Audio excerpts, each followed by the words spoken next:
નમસ્કાર દોસ્તો, હું છું ગોપાલ ઇટાલિયા। આજે સૌથી પહેલા તો દશેરાના પર્વની સૌને ખૂબ ખૂબ શુભેચ્છાઓ। આજે એ દિવસ છે જ્યારે આતતાયી રાવણનો વધ કરવામાં આવ્યો હતો અને રાવણનો નાશ કર્યા પછી રામ રાજ્યની સ્થાપના કરવામાં આવી। પણ આજે સવારથી ટીવીની અંદર ભાજપ પાર્ટીના પ્રદેશ પ્રમુખની ચૂંટણી થવાના સમાચાર આવે છે। મેં જોયું બધી અલગ અલગ ચેનલોમાં, સોશિયલ મીડિયામાં, ભાજપના નેતાઓના ફેસબુકમાં કે બીજી ત્રીજી જગ્યાએ પહેલા તો મેં બધું જોયું, જાણ્યું અને પછી મને એવું લાગ્યું કે મારે આમાં કંઈક બે શબ્દ બોલવા જોઈએ। પહેલી વાત તો એ છે કે ભાજપના પ્રદેશ પ્રમુખ કોણ બનશે અને કોણ નહીં બને, કેવી રીતે બનશે, એ બધો વિષય ભાજપ પાર્ટીનો છે।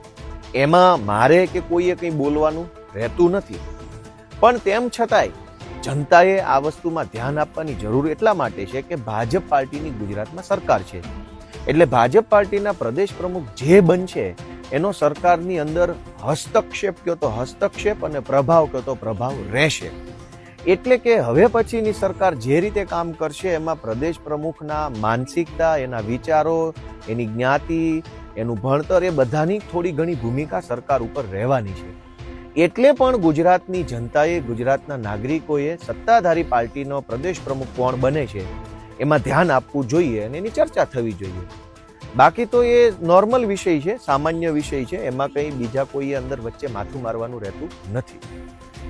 પહેલી વાત કે દેશ આખાની તમામ ચૂંટણીઓની મજાક બનાવનારા લોકો, કે જેને ચૂંટણી એટલે એક મજાક, મસ્તી, મનોરંજન અને એકદમ જનતાને છેતરવાનું માધ્યમ બનાવી દીધું છે, એવા લોકો ગુજરાતના ઇતિહાસમાં પહેલીવાર પ્રદેશ પ્રમુખ પસંદ કરવાની ચૂંટણી લઈને આવ્યા છે। આશ્ચર્યના બે વિષય છે। એક કે ગુજરાતના ઇતિહાસમાં ક્યારેય આપણે એવું જોયું નથી કે ભાજપ પાર્ટીના પ્રદેશ પ્રમુખની નિમણૂક કરવા માટે ચૂંટણીઓ થતી હોય, એવું તો ક્યારેય મેં મારી ઉંમરમાં નથી જોયું। આ પહેલી વખત એવું બને છે કે ચૂંટણી થઈ રહી છે અને એનું જાહેરનામું બહાર પડ્યું કે આવતીકાલે ફોર્મ ભરાશે, ફોર્મ ચકાસણી, ફોર્મ પાછું ખેંચવાનું બધું આવતીકાલે છે। આ તો બહુ આશ્ચર્યનો પહેલો મુદ્દો છે કે ચૂંટણી ક્યાંથી આવી ગઈ પ્રદેશ પ્રમુખ બનાવવામાં। અને બીજો મુદ્દો કે તમારી પાર્ટી એટલે કે ભાજપ ચૂંટણીઓમાં માને જ ક્યાં છે? ચૂંટણીઓની અંદર ગુંડા ઉતારવા, બોગસ મતદાન કરવું, સરકારી તંત્રનો દુરુપયોગ કરવો, વિરોધ પક્ષોને જેલમાં પૂરી દેવા, દારૂ વેચવો, પૈસા વેચવા અને ચૂંટણીઓ ખાલી કહેવા પૂરતી ચૂંટણી રહે, બાકી તમામ પ્રકારની ગુંડાગર્દી, અસામાજિક પ્રવૃત્તિ અને અનૈતિક બધા જ રસ્તાઓ અપનાવી અને ચૂંટણીઓના નામે જીતી જવું, એવી માનસિકતા તો ભાજપની છે। વોટ ચોરી કરે છે, મતદાર યાદીમાંથી નામ કાપી નાખવા, મતદાર યાદીમાં નવા નામ ચડાવી દેવા, બોગસ મતદાન કરવું, બૂથ કેપ્ચરિંગ કરવું, આ બધું કરીને જે લોકો જીતવા ટેવાયેલા છે એ લોકો હવે પ્રદેશ પ્રમુખની ચૂંટણી કરશે। ચૂંટણીને તો તમે કંઈ માનતા જ નથી, ચૂંટણીઓની તો કોઈ વેલ્યુ નથી રહેવા દીધી, ચૂંટણીઓની પ્રક્રિયાની તો કોઈ મહત્વ નથી રહેવા દીધું। ચૂંટણી ખાલી કહેવા પૂરતી ચૂંટણી વધી છે। જિલ્લા સહકારી બેંકની ચૂંટણી હોય કે માર્કેટિંગ યાર્ડની ચૂંટણી હોય કે યુનિવર્સિટીમાં સેનેટની ચૂંટણી હોય કે તાલુકામાં આવેલા સંઘની ચૂંટણી હોય, તાલુકા ખરીદ વેચાણ સંઘની ચૂંટણી હોય કે ગામની અંદર મંડળીની ચૂંટણી હોય, સહકારી મંડળીની, કે ગામની અંદર પંચાયતની ચૂંટણી હોય કે વિધાનસભાની ચૂંટણી હોય કે પછી અલગ અલગ સંસ્થાઓની અંદરની ચૂંટણી હોય, બધી જ ચૂંટણીઓને પૈસા, દારૂ, સત્તા અને ગુંડાઓના દમ પર જીતવા ટેવાયેલી ભાજપ પાર્ટી હવે ગુજરાતમાં ભાજપના પ્રદેશ પ્રમુખની ચૂંટણી કરે, એ હાસ્યાસ્પદ તો છે જ છે અને આશ્ચર્યજનક પણ છે કે તમે તો ચૂંટણીમાં જ માનતા નથી તો ચૂંટણી ક્યાંથી આવી? અને ભાજપમાં પ્રથા નહોતી ચૂંટણી કરવાની, તો ચૂંટણી કેવી રીતે? મને એમ લાગે છે કે જેવી રીતે દેશભરની ચૂંટણીઓના નામે ભાજપ છેતરપિંડી દેશની જનતા સાથે કરે છે, એવી જ રીતે પ્રદેશ પ્રમુખની ચૂંટણીના નામ ઉપર ભાજપના કાર્યકર્તાને છેતરી નાખવાનો કારસો રચાઈ ગયો એવું મને લાગે છે। અને એટલે કહેવા પૂરતી ચૂંટણી થશે। મારો અંદાજ એવો છે કે ચૂંટણીમાં એક જ માણસ ફોર્મ ભરશે, જેમ સહકારી મંડળીની ચૂંટણીમાં, બેંકની ચૂંટણીમાં, ડેરીની ચૂંટણીમાં પણ એવું જ થાય છે કે સામેવાળાને ફોર્મ જ ન ભરવા દે। ભૂલથી કોઈ ફોર્મ ભરે તો ક્રાઇમ બ્રાન્ચ ને, LCB ને, SOG ના બધા પોલીસ અધિકારીઓ આવી દમદાટી કરી ફોર્મ પાછા ખેંચાઈ લે છે અને બિનહરીફ કરાઈ નાખે છે। મને એમ લાગે છે કે ગુજરાત ભાજપના પ્રદેશ પ્રમુખની ચૂંટણી પણ બિનહરીફ જેવી જ થશે, કેમ કે બીજા કોઈની ઓકાત થોડી છે ફોર્મ ભરી જશે. અમિત શાહે કે કેન્દ્રના ભાજપના નેતાઓએ જે માણસને ફોન કરીને કહી દીધું હશે કે તારે ફોર્મ ભરી દેવાનું છે, તને જ પ્રમુખ બનાવવાનો છે, એ એક જ ફોર્મ ભરી શકશે. બીજા બધાને ફોર્મ કદાચ નહીં ભરવા દેવામાં આવે, અથવા ફોર્મ ભરાશે ખરા. દાખલા તરીકે 5 ફોર્મ ભરાશે તો 4 લોકોને પહેલેથી કીધું હશે કે ફોર્મ ભરી દેવાનું છે અને ફલાણા ભાઈના સમર્થનમાં ફોર્મ પાછું ખેંચી લેવાનું છે. આવું બની શકે. એટલે 5 ફોર્મ ભરાય, 4 પાછા ખેંચી લે, એક માણસ બિનહરીફ થઈ જાય. એટલે કુલ મળીને લોકસભાની ચૂંટણીમાં જે ખેલ થાય છે, વિધાનસભાની ચૂંટણીમાં જે ખેલ થાય છે, કે જિલ્લા પંચાયતની, તાલુકા પંચાયતની, ગ્રામ પંચાયતની, કોઓપરેટિવ બેંકની ચૂંટણીમાં જે ખેલ કરવામાં આવે છે બિનહરીફ કરવાનો, દાદાગીરી અને નાગાઈના દમ ઉપર, એવો ખેલ આ ભાજપના પ્રદેશ પ્રમુખની ચૂંટણીમાં થશે એવું મને લાગે છે.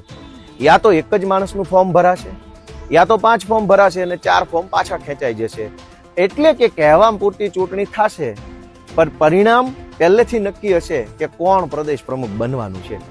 એટલે ભાજપના પ્રદેશ પ્રમુખની ચૂંટણી ઉપરથી ગુજરાતની જનતાએ વિચારવું પડે કે જો એના પ્રદેશ પ્રમુખની ચૂંટણીઓ આવી રીતે કરતા હોય તો રાજ્યની ચૂંટણીઓ કેવી રીતે થતી હશે.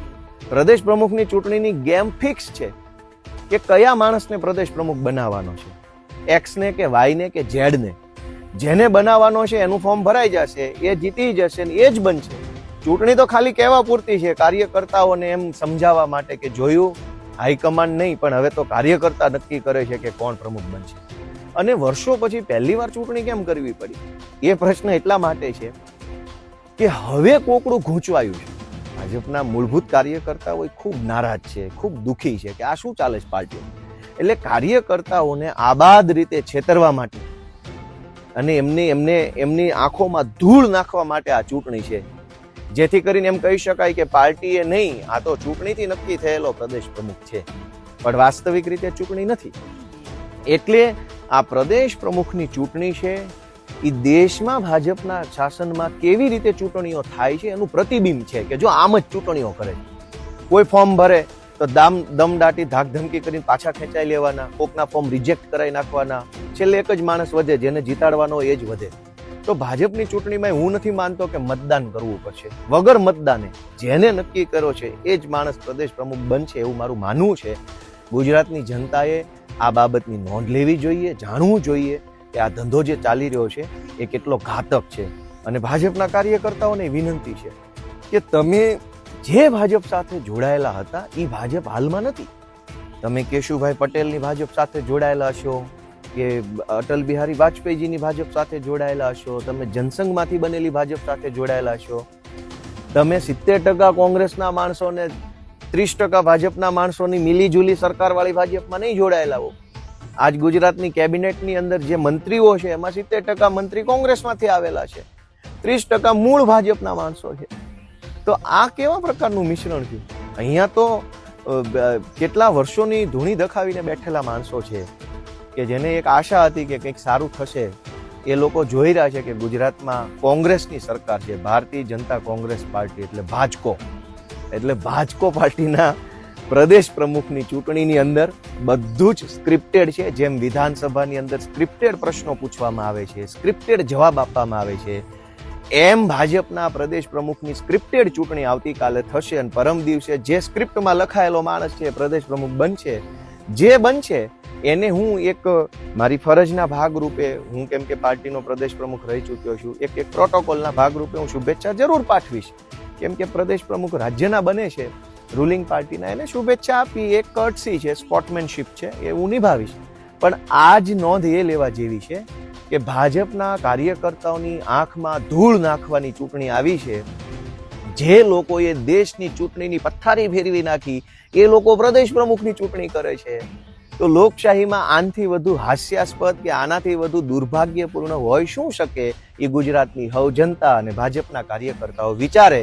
અને આટલું બધું વિચાર્યા પછી તમારો આત્મા જાગે તો ગુજરાતમાં બદલાવ લાવવા માટેની અમારી લડાઈને તમારા આશીર્વાદ મળે એવી હું આશા રાખું છું. જય જય ગરવી ગુજરાત.